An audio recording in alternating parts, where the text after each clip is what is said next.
sought information for a living. That is to say that ever since he returned from Korea, after having served with the armed forces, he had been working as a private investigator in Montreal. William Hamilton, a rich industrialist, had gotten in touch with him regarding a simple vandalism issue. Nothing to write home about. Not worth hiring a private eye either, just so he can drive for hours on rough roads. But that's how it had always been. The client pays, Carl gets it done. They had set up to meet at the general store, his client's business. Well, actually, the entire village had William Hamilton's name written all over it.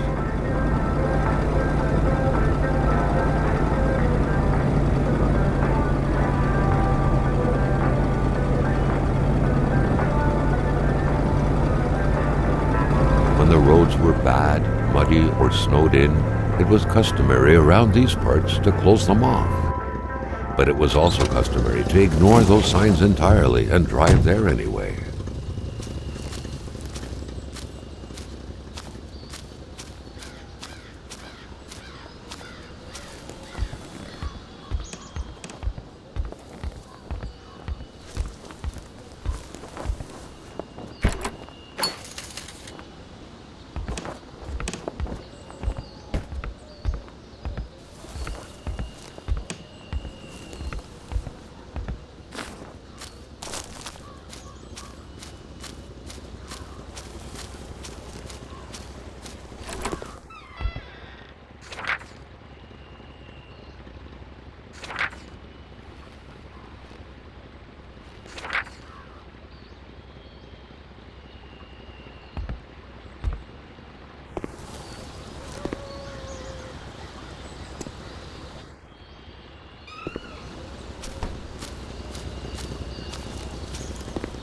Hamilton never mentioned a road-blocking barrier. Why was it needed here in the back of Beyond? That would, however, be a mystery for another day. Carl had waited long enough for someone to come and raise it. Hamilton is waiting for Carl in the general store. It was time for him to get down to business. William Hamilton enjoyed a lavish country house built in the very heart of the northern forests, not too far from here. The local populace was divided when it came to the affluent man. Some saw a wealthy philanthropist dedicated to improving the region's economy. Others, an aging Englishman who would do anything to further his fortunes. And those ones hated him enough to go on about scheming against him. Hamilton had recently acquired a few local businesses, but the last straw was the reopening of a mine, which gave rise to a wave of protests and threats from the Cree people. Given these circumstances, Carl reckoned that a good number of people must be feeling compelled to oppose Hamilton in one way or another. So far, only the industrialist's house had been a target, but soon enough, Carl thought, the target would become the man himself.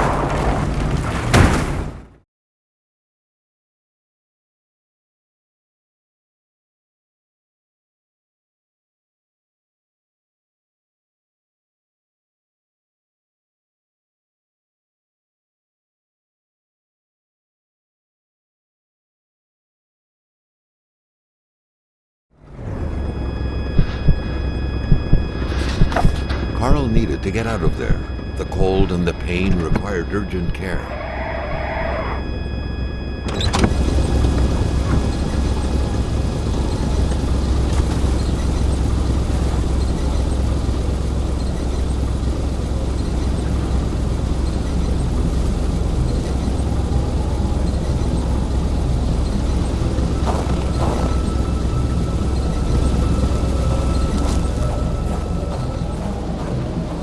The driver had taken off. It was still best to check it out and leave nothing to chance. Carl needed help. It was a small, locked box engraved with the letters W.H. Carl thought about taking it. Nothing was to be left to chance. Such heart-wrenching Nordic poetry that was. But Carl didn't care much about flowery language.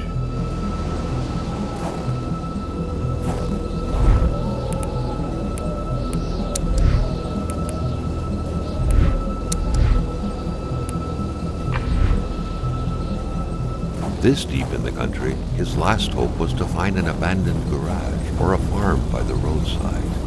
His life depended on it.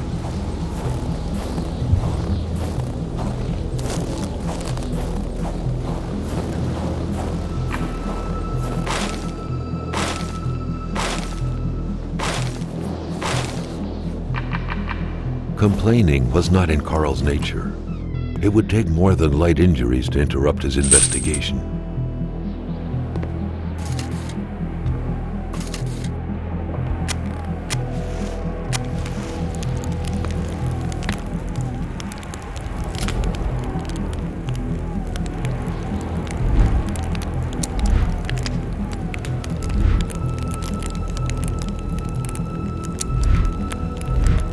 Carl, ever diligent in his work, always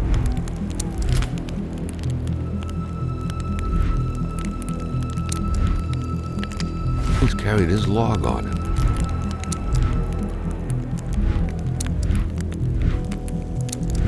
In which he scribbled down thoughts and leads alike during the course of his investigations.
Spread out on a few acres of untouched forest, bellowing caribou, everlasting snow, and undefiled lakes, the Manistan region was no tourist hub. It was said to have been populated for millennia by Cree people, and ever since the industrial era, by the metal mining industry.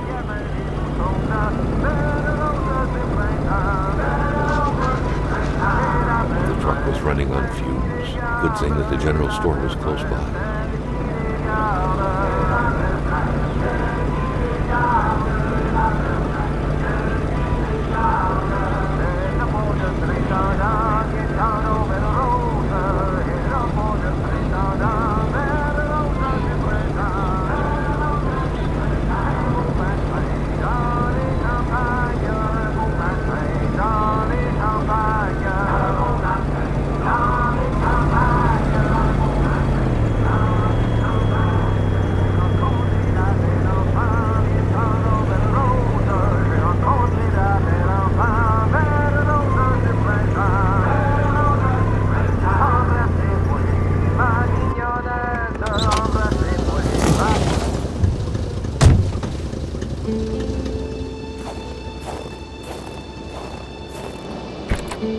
A milkman had to drive by every week to fill the bottles.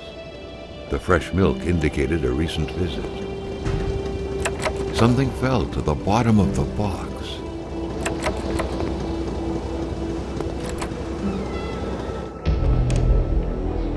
Carl had no trouble recognizing his employer. He had been killed. There was no need to be a detective to figure that out. But only a detective could have noticed that the killer had to have been very close, that the fatal blow had been given before the victim even realized. What could be inside that envelope? Carl was taken aback. He knew this address. It was said to be the address of the P.O. box for the Canadian Secret Service.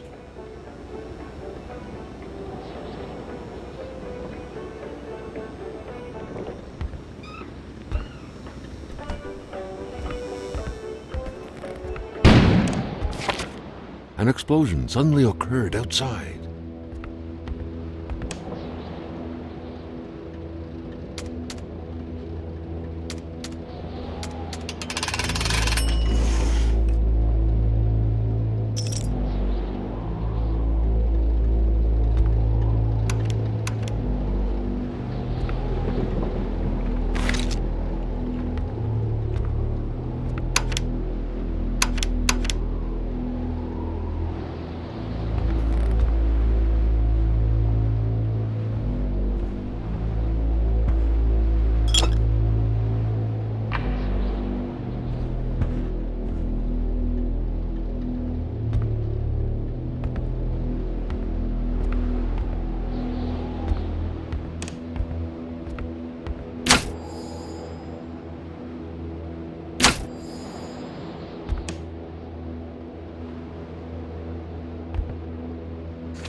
Maintaining his composure, Carl recalled something from his military training. Wolves always stay away from populated areas.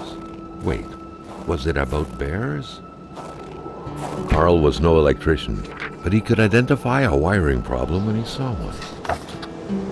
Hate was in the air. Seems like some villagers barely tolerated each other.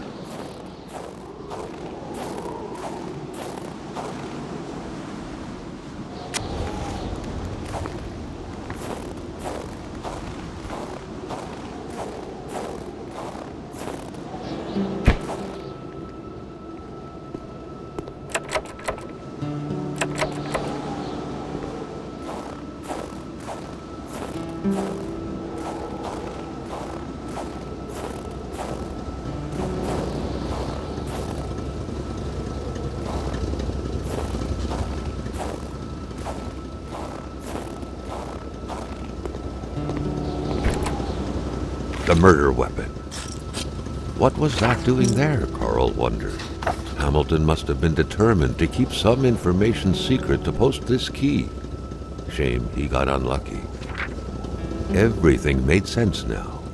Poor Hamilton's denunciation was interrupted, and he figured it would be best to lock everything up and send the key to his correspondent, who would receive the box later on. Clever, but not enough. That's what happens to ordinary people playing spy.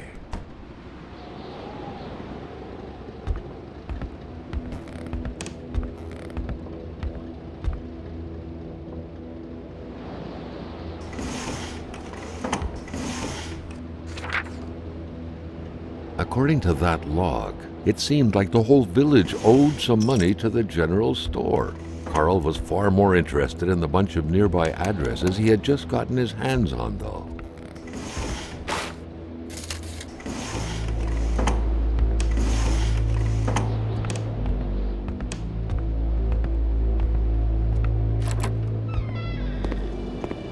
Carl was no electrician, but he could identify a wiring problem when he saw one.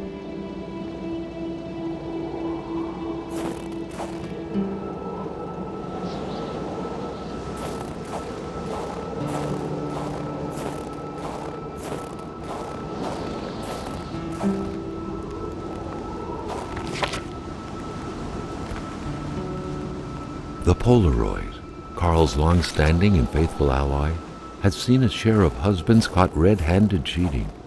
There's always something out there waiting to be snapped away.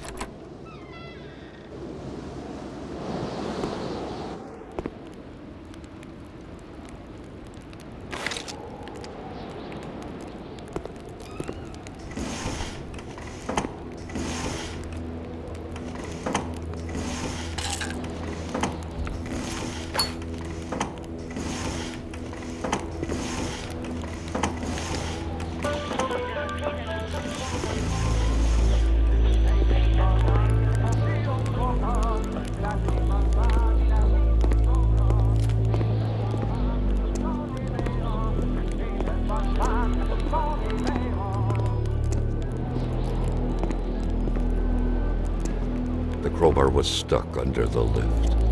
Notwithstanding Carl's imposing stature, car lifting wasn't part of his skill set yet.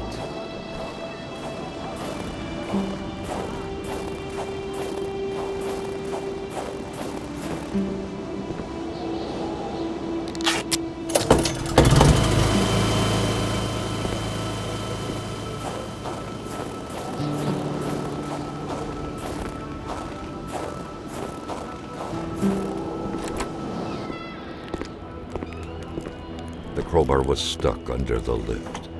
Notwithstanding Carl's imposing stature, car lifting wasn't part of his skill set yet.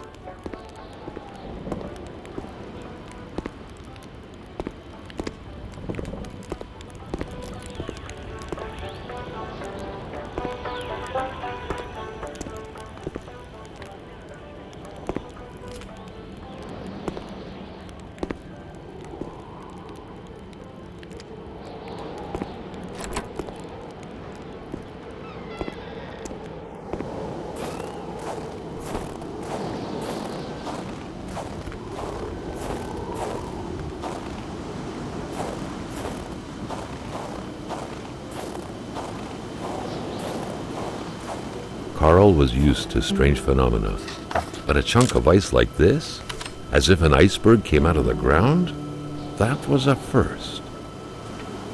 Prince? Carl found a surprise at every turn. Was the camera faulty, or was it a possible lead?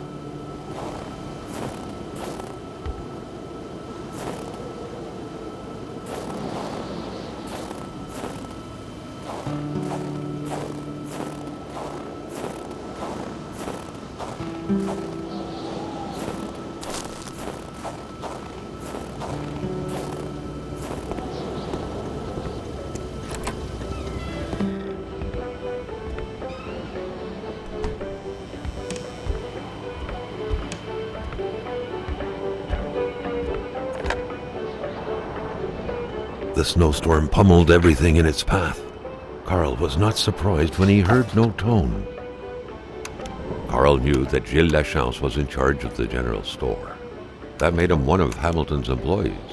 A very angry employee, as Carl could plainly see.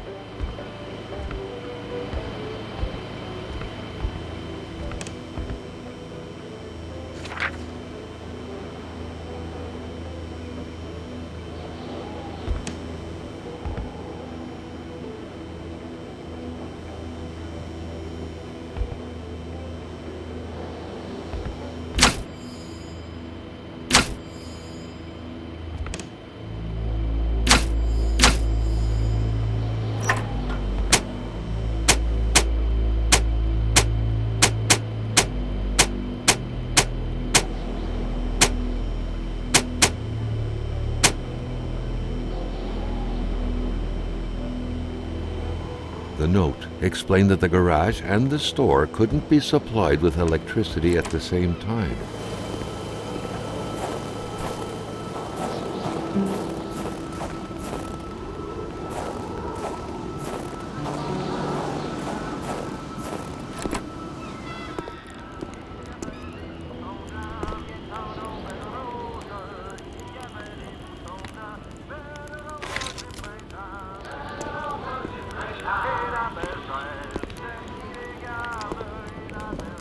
Carl was making progress, but the lift probably needed some more juice to work properly.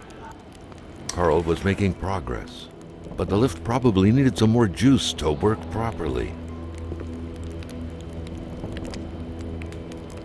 Carl was making progress, but the lift probably needed some more juice to work properly. The crowbar was stuck under the lift. Notwithstanding Carl's imposing stature, car lifting wasn't part of his skill set yet.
At long last, the crowbar was within Carl's grasp. Surely it would come in handy at some point.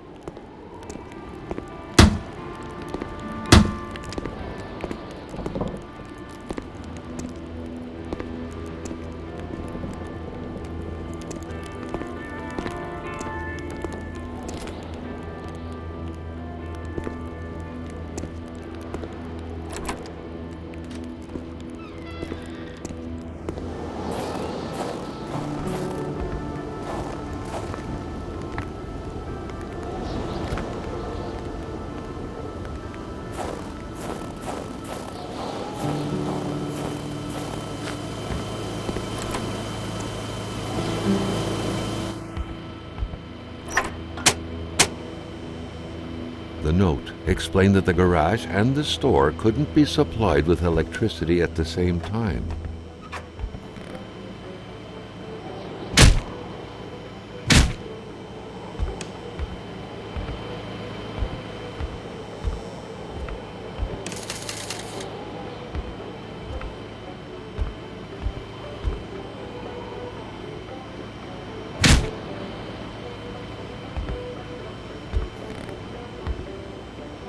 Carl felt a chill down his spine and had a terrifying realization. If Hamilton was dead, then who was going to pay him?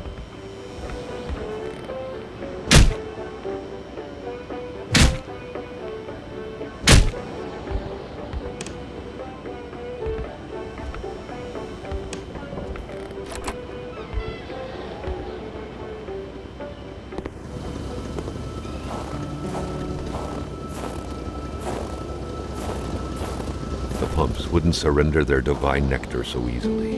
In all likelihood, they had to be switched on from inside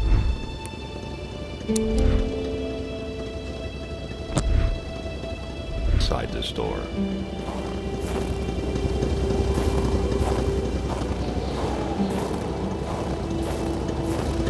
Given the circumstances, leaving with an empty tank would be a death warrant. Carl had to refuel.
Carl knew straight away where to find the infuriated Gilles Lachance. Any good investigation would have to start there.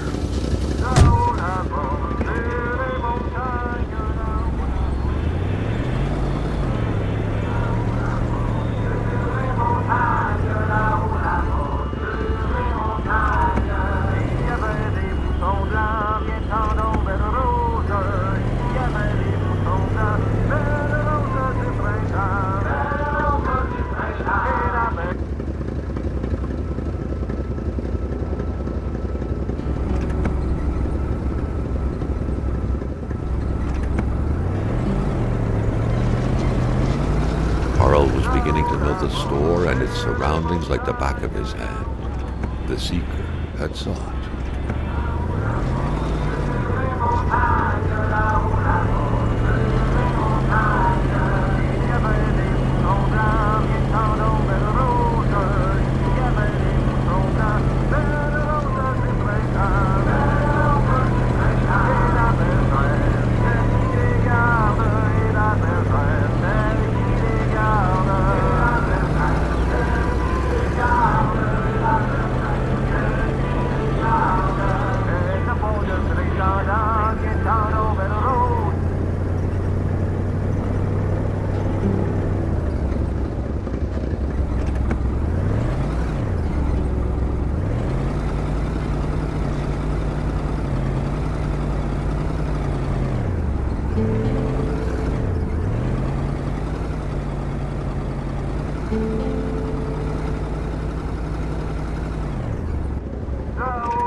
A wintry atmosphere surrounded the house.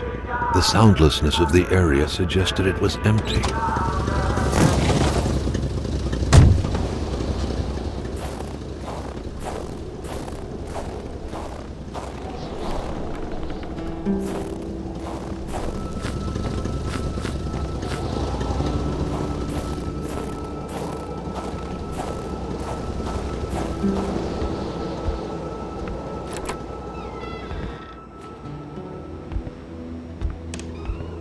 The coals were still warm. Someone must have been stirring them up.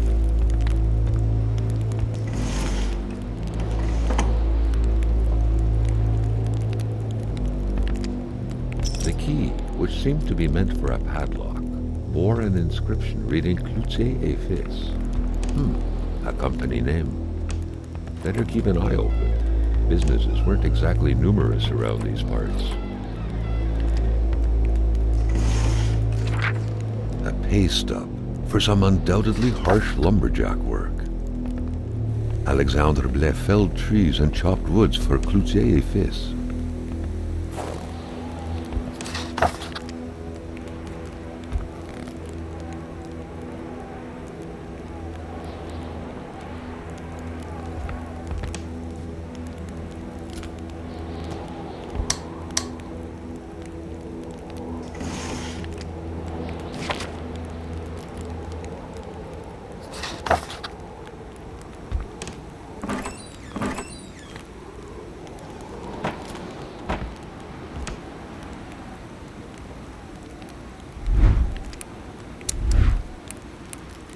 Carl, like many of his contemporaries, felt like he had more trouble breathing when he wasn't smoking. Cigarette was his own personal breathing assistant.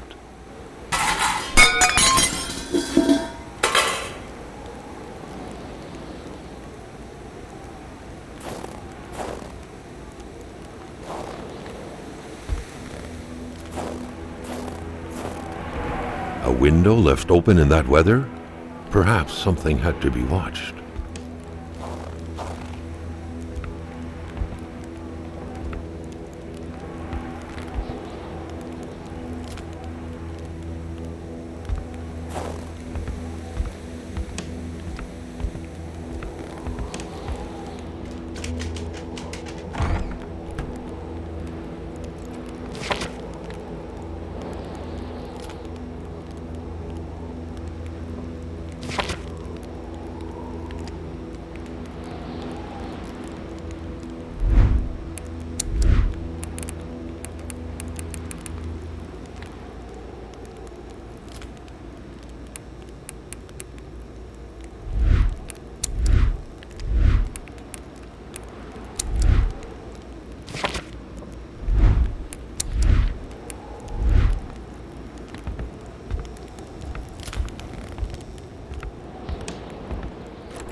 Carl's big fingers prevented him from reaching the key.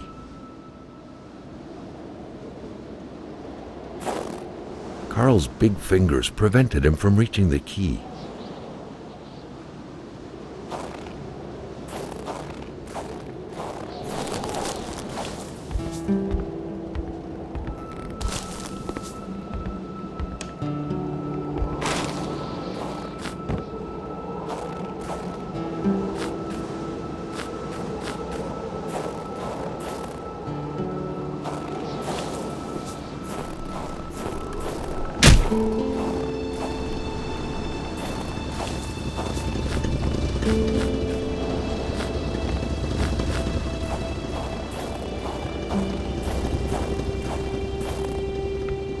When finding a boot, one wonders what became of the foot.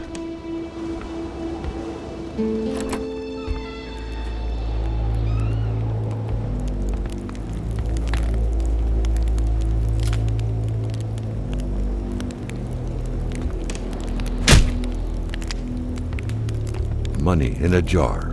What a shame. Carl would have loved cookies.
Well, looks like someone woke up on the wrong side of the bed.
little Martin Blais with his Uncle Pierre.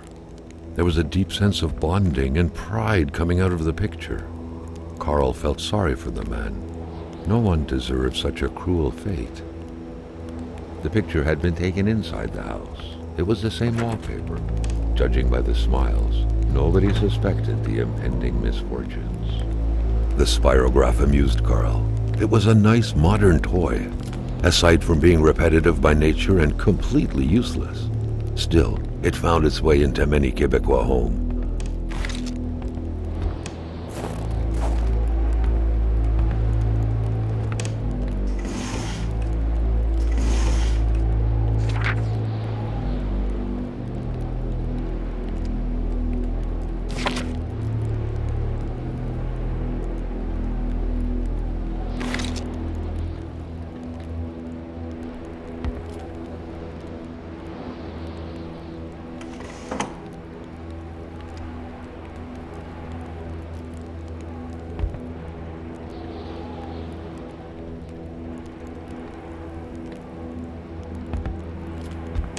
The sheets were in such a way that indicated a rude awakening, followed by a hurried escape.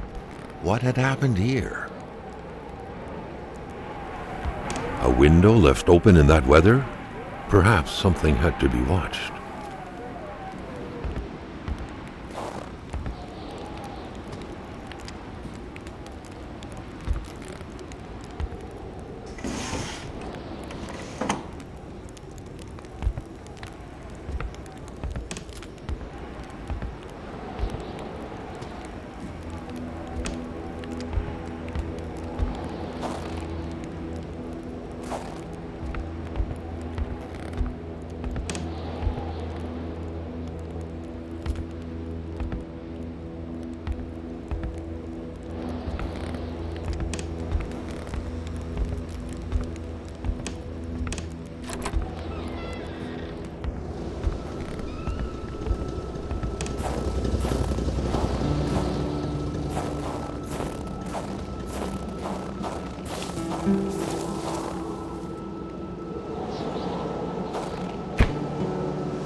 Carl's big fingers prevented him from reaching the key.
The spirograph amused Carl. It was a nice modern toy, aside from being repetitive by nature and completely useless. Still, it found its way into many Quebecois homes.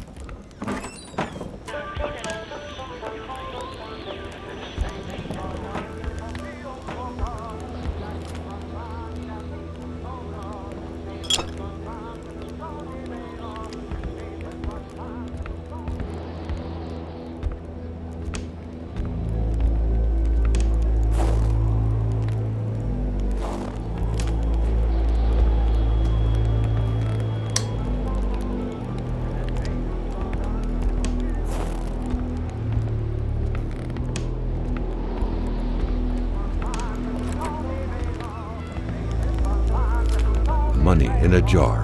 What a shame. Carl would have loved cookies.